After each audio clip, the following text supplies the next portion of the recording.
Praise the lord. అందరికీ ప్రభువు ప్రశస్త నామమునికి స్తోత్రములు కలుగునుగాక.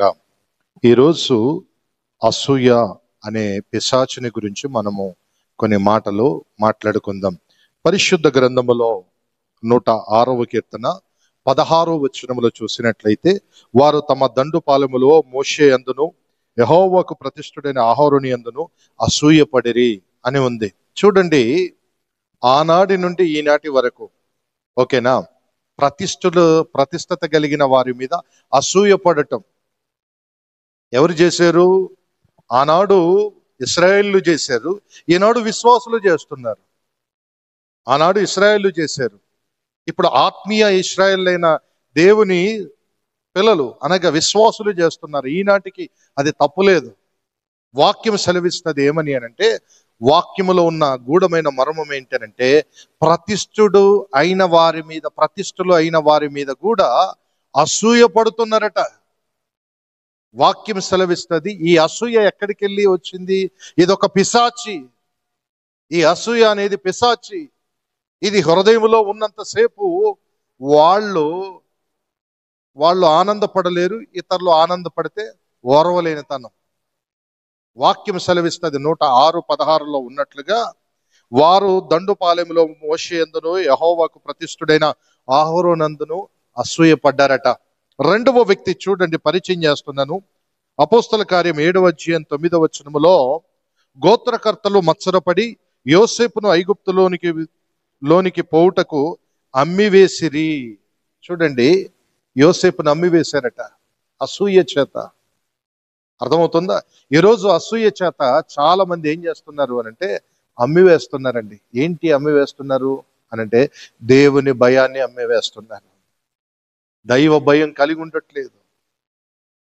ఆత్మీయ జీవితాన్ని అమ్మివేస్తున్నారు.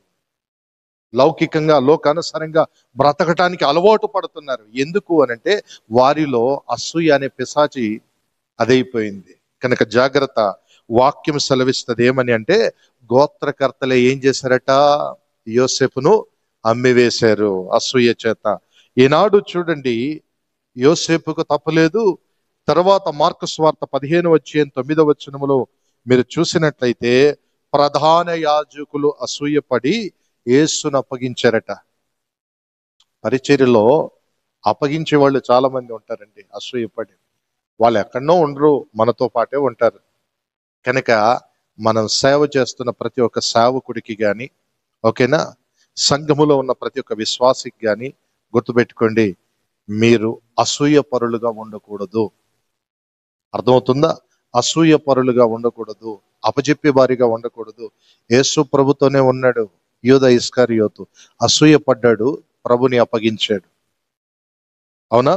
ఇక్కడ ప్రధాన యాజకులు అసూయ చేత యేసు ప్రభుని ఏం చేశారు? అప్పగించేశారు.